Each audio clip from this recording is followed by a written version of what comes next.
What's good, man? Welcome back to another episode of Lead with Purpose. It's the host, Low Key Lil. You feel me? And we diving into chapter 13 today. The law of picture. People do what people see. So, yeah, this one had a little bit of backstory on it. The backstory wasn't really the backstory wasn't really hitting. However, we do have to preface talking much. about this chapter by saying it contradicts itself with the book. Yeah. When we started this off, it said that if you just lead by example, you're not really being a true leader. Right. However, this chapter circles back to leading by example. Right. So we are going to talk about leading by example in this, and basically going to talk about the modeling insights for leaders. And with that being said, we about to step into number one. At first, I was like, "Yo, how's it going to say don't lead by example?" But then it says lead by example. Mm-hmm. But then when I'm thinking about life and like what he's saying, he's like, you can't just lead by example. Like, yeah, you it's have not to talk, just. You have to communicate. You have to have vision. You have to do all 12 laws that we talked about before this. Mm-hmm. You have to do all 12 laws that we talked about before this, and also you have to exemplify what you're saying, preaching, teaching. But modeling insights for leaders, just as to review the chapter, these are like the main points. Number one was the people you lead are always watching what you do, and they use the perfect example for parents. Or you can say whoever you're saying, but for real, it said parents. Yep. You probably already realize that children are always watching what you do, not what you say.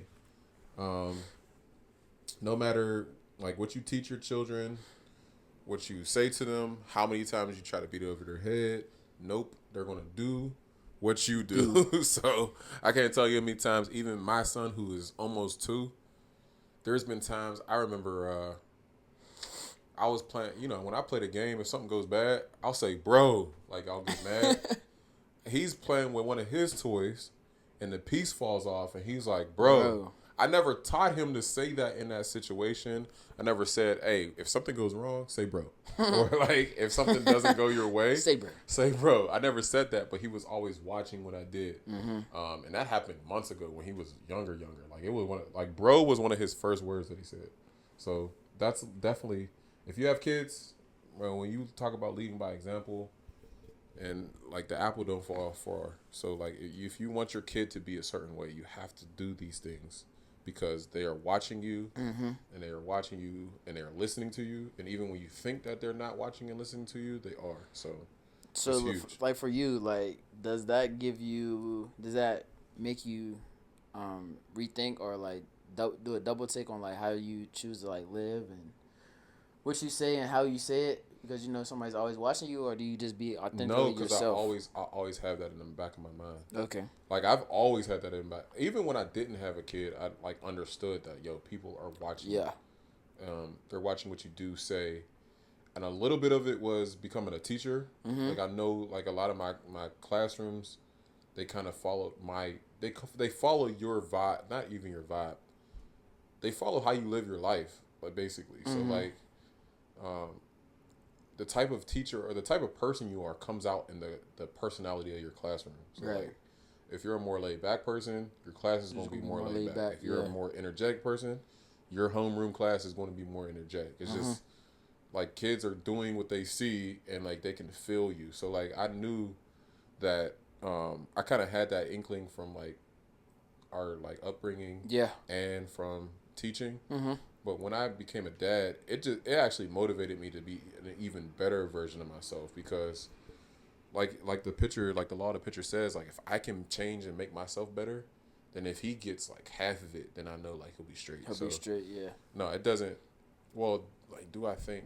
I think about it sometimes, but I'm saying I already tried to live my life that way, so it wasn't like a huge change for me. But I know one way I really, really, really like intentionally do stuff is.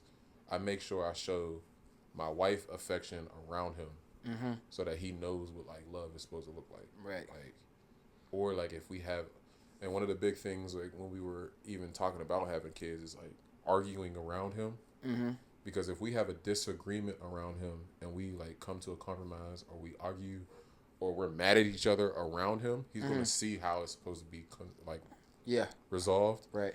And like I said, a lot of it is just like how I am naturally or live my life naturally. But him seeing that is better than us saying, okay, when you have look, when you have a issue with your girlfriend, you're supposed to do this with her. Yeah. Like yeah, I might be able to tell him that, but he's going to be able to watch me. Or when your wife comes home, you're supposed to greet her and be happy to see her. Right. I'm not going to have to tell him that because I'm actually trying to do it every day. Yeah. So, so a real life living example. That goes into number 2. So it's easier to teach what's right than to do what's right. For sure.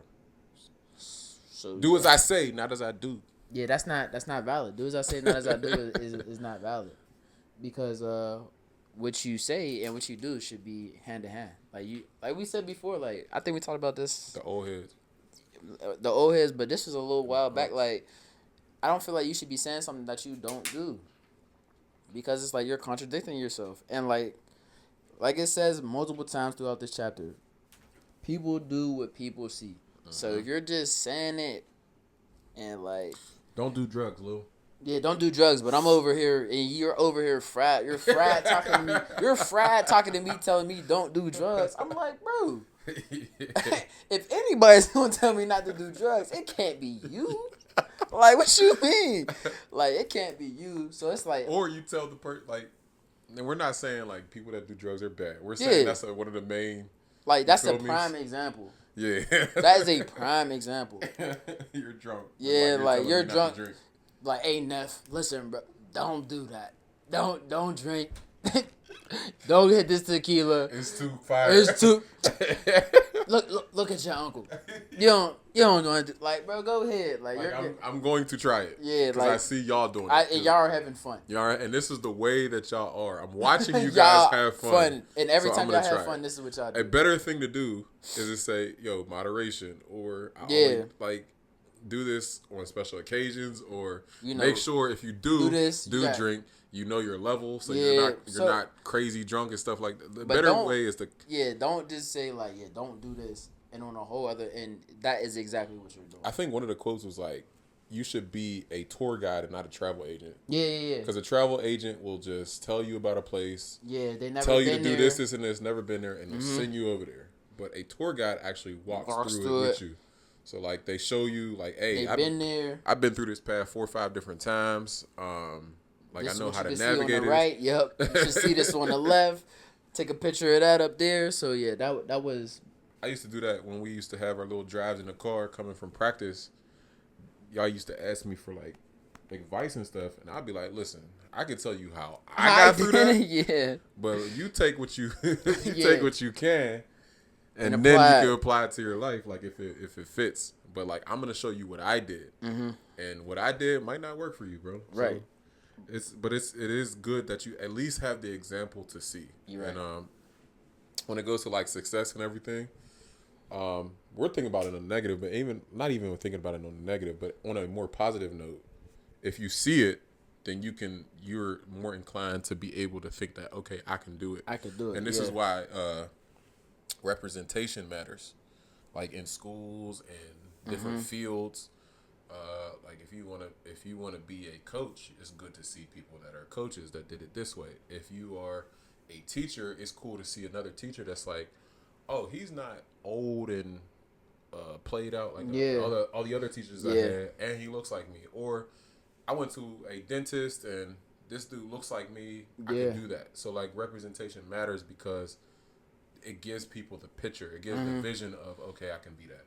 And I think something that somebody always told me is like, you never know who's watching. Mm-hmm. So like, and I feel like as I really got older, like, and now I'm into my young adult years, like it's really pivotal because like certain people will come up to me like, oh yeah, I've been seeing you do this or I've been seeing you do that, and I'm like, well, I haven't seen you in a minute, so how you see me do that? Like, how you know I'm even doing that? So like, you really never know who's watching you, and like, it's important to carry yourself in a way that you would want to be seen, regardless of who's watching you, where you're at, and whatever situation you're in, because you never know. Like, that person that's watching you could be your next blessing. They could put you in a position. There'd be a lot of pushback for people to be like, oh, I'm gonna be who I am. I don't care what other people think I'm gonna do and be. Yeah, you know, there's a lot of pushback. So what would you say to that? I would say like people that say I'm gonna be who I am, I'm gonna do that, but it's cool to be who you are, but just know like if that is the person that you are and that's how you choose to carry yourself,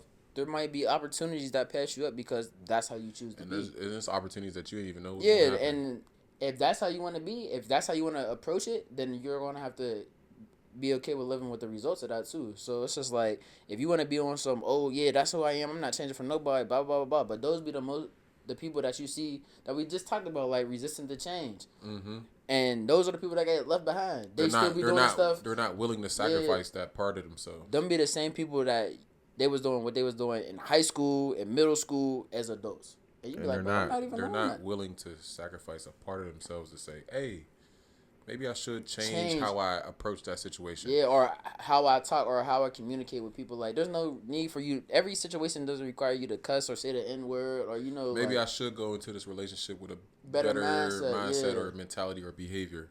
Maybe. Like, just try it. Maybe. So, but it's easier to do that. What this number 2 said, modeling insights. It's easier to teach what's right than to do what's right. So, whenever we're talking about the law of picture, make sure that you're not teaching beyond your behavior. Mm-hmm. And because if you do, you're going to be caught in that trap of do as I say, not as I do. And it's I mean, there's so many callbacks that you can get when you talk about like hurt people. Mm-hmm. So like if somebody saw trauma, they'll do it in the future because that's all they know, because that's what they saw. Even though everybody around them is saying like, yo, don't be like I was, or there's a parent that was abusive and they're like, yo, don't be abusive because it hurts you. But then it's like, bro, I seen that. So that's like, all I know. So yeah. And it goes back to the last chapter we talked about, where Henry Ford couldn't give up any empowerment. Yep. And then the next his son and his grandson, they didn't want to do it either. They couldn't do it either. And it's not, maybe they wanted to, but it's like, bro, I don't know how. So like, and then when we talk about like breaking generational curses and like learning from the mistakes of the past, you really have to do a better job of picturing and modeling that, so that even if you fall short, the next generation beyond you can be just one step closer to being what you the idea or the dream. So, all right, number 3, it says, the third modeling insight for leaders is we should work on changing ourselves before trying to improve others. Yes. Can't pour from a cup that's empty. So, what's up, Lil? What I say to that is I feel like this is very, very critical leadership quality. Because like if you're not reflecting and looking back on yourself first, you can't start to require these things out of other people and you don't require it out of yourself. Right. Like for me personally, I require myself to be honest, hold integrity, be true to who I am, carry myself in a modest way, and approach the situation with a positive attitude. Mm-hmm. And I learned, and these are the things that I reflected on myself, and I looked back at my past and said, you know what? These are some of the things I want to work on to become a better person, a better Khalil. Like that's what I need to do. And once I, worked on myself, I'm able to instill that into other people. Now when I go, like I said before, like I don't keep people around me that's not positive. Or going back to the law of magnetism. Once you became that better person, once you I require those things. Yeah, I require better from all those around me. If I'm gonna be better, I need all y'all around me. Better was attracted to you because you're changing it within yourself. Yes. Just like a magnet. So I like you have to do the dirty work on yourself first before you start. And not even before you start, but in being able to instill those qualities into other people. Because, like, then it's a ripple effect. Like, if your especially as a parent. Yeah, if your whole group is like that, or your whole friend group, or whatever, your whole co-worker staff, or whatever it is, if y'all are all like that, then y'all are bound to be successful in some way. And you're producing leaders and not even knowing it. But you started with yourself, and you pass that down, those leadership qualities. And, like, now, not only are you, your friends, your coworkers, like now you're in an environment that you will always want to be around and that you built for yourself. So you basically built your own empire type of thing. And that's the thing, like, and I'm looking at it. I like that professional, but as a parent, like when we talk about things that you want to do different with your generation of kid that you're raising based on your last one, like you really have to work on yourself first to figure out why you are that way, what things triggered you to be this way. Yep. And then, okay, now once you figure that out, how am I going to respond or behave differently so that my son gets it. And I'm not saying that it's going to be perfect. No, it's going to be some ugly times. It's going to be some tough times. Yeah, and his trauma or the things that trigger him or the things that he likes and doesn't like is going to be different from what I like and don't like. Yeah. Even to the point of going back to our relationship, like how we receive love from each other. It's like, I knew I was loved because things around were done for me, like the acts of service thing. Yes. Like some people might be different to where they feel loved by words of affirmation. Like I don't know how Coy's going to receive love in the future. So like I have to try all of them, and then once that happens, I have to work on myself enough to know when I'm not doing what he thinks is receiving love. Yeah. So like, yeah, it's cool, but like he don't respond to that. So like, it's kind of just like you're trying to love somebody, but it's like, bro, I can't. You're talking a different language. I need to be But you have to do that work on yourself first. To know what's triggering you, to know what those behaviors are, to why those behaviors are, and then you have to put in the work so that you can teach somebody else. And I'm not saying that is easy. It's not easy, and there's going to be some tough. It's going to be some tough times, and you have to really dig into some uncomfortable and unlock some things from your past to be like, you know what? Facts. I understand it now. but yeah, and there's some stuff that like happened in my past where like I understand like how my mom was reacting to stuff. Like. There's even times where like I understand how my wife is feeling at a certain point, so I have to step in and do what I need to do or respond to this a certain way because I know it could do something. Like you feel me? Like there's always these situations in your life where like something's going to come up where you know you can go left or go right, and in order to see the bigger picture, you just have to be that good example. So. Those were the key insights for... No, there's one more. Oh, yeah, number 4. Number 4, the most valuable gift a leader can give is being a good example. So... Leadership is more caught than taught. I mean, it's basically all we've been saying. Basically, yeah. We've been preaching to the choir with this It can't be the only thing that you do. Not the only thing. But it has to be one of the major things that you do because they did a survey of like researchers and they talked about how... they talk about how American workers received like what trait they thought from leader was the most important, and leading by example was the number one because you can't. And it's stuff to like. It was fairness, ethics, morals, knowledge, intelligence, competency, recognition, all that stuff. The first thing on the on the list was leading by example. So like, people see it, and it's caught. It's not taught. Like if they see you putting the work in. They see you showing up every day the best you can. They see, or here's the even better one. They see you working on a deficit. Like if you can work on it, that means okay, I might be able to work on it. So facts.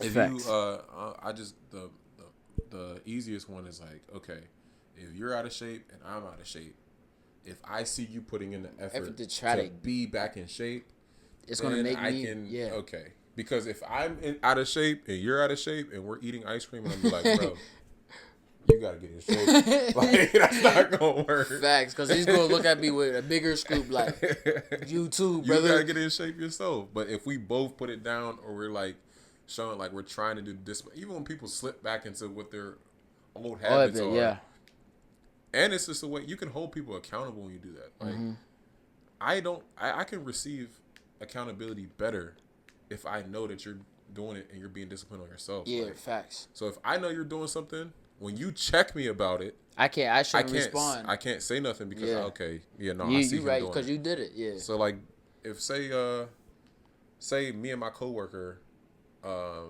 on time, he starts being late, but I stay on time. I can check him and say, "Yo, bro, what's going on? Like you've been late a couple times." Yeah.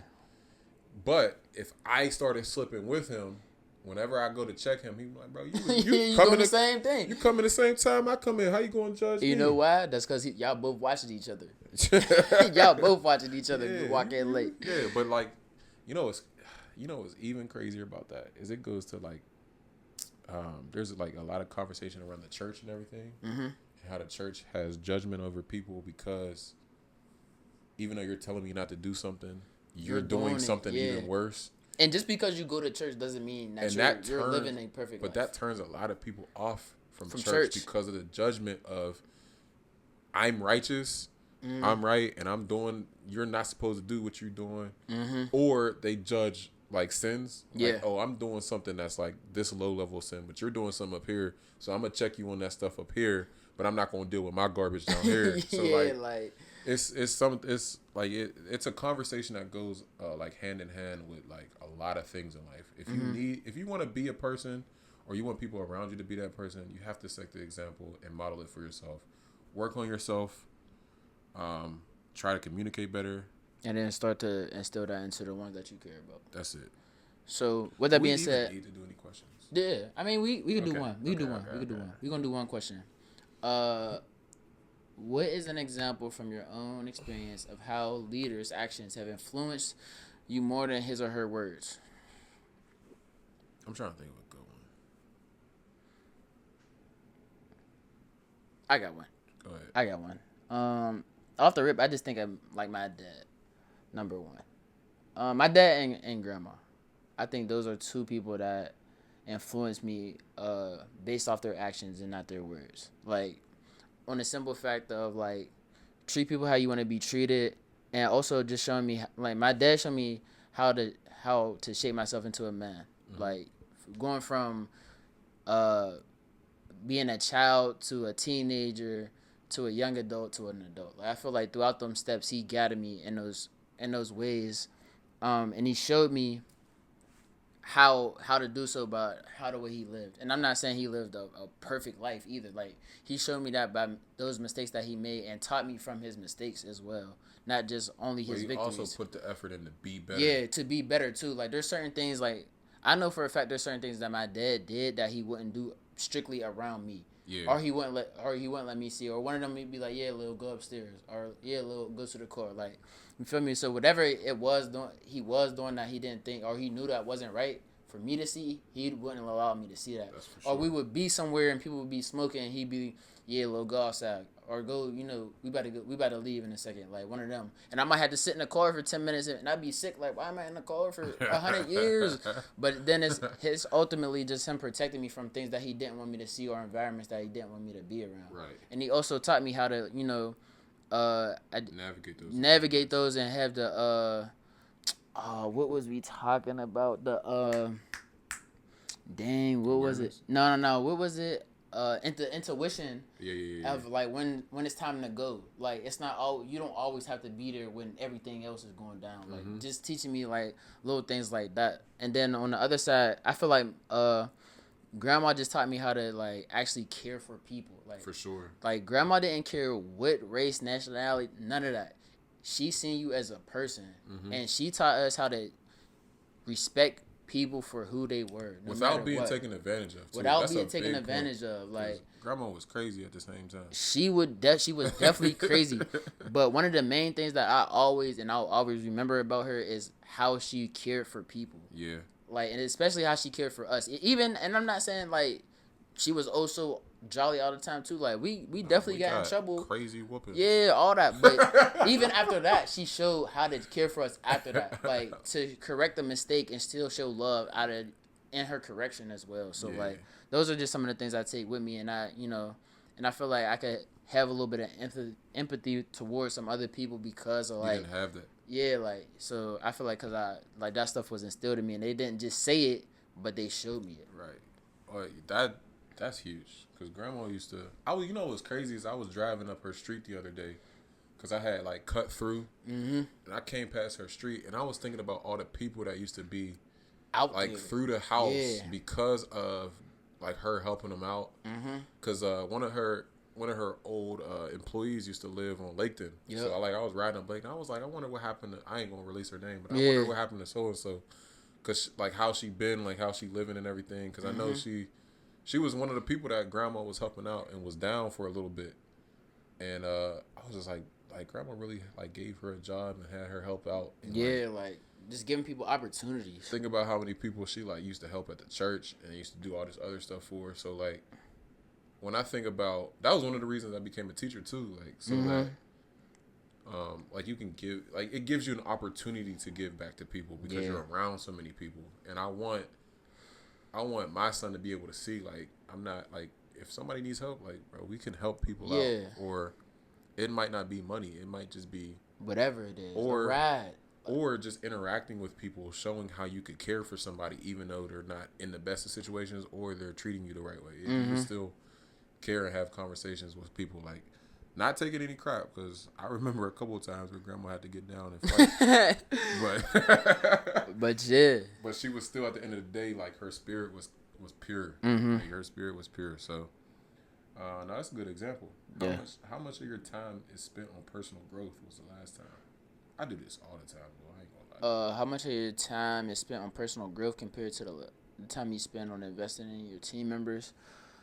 Yeah, like, I think, well, like, you know, like, I live by myself. So, like, when I'm not locked into a show or, you know, eating or whatever the case might be, I'm definitely sitting in and reflecting on how I could grow, or like what areas I should grow on. Even conversation that I have, and, you know, that might not have went the way I wanted to, or not even necessarily an argument, but we just more so just disagreeing.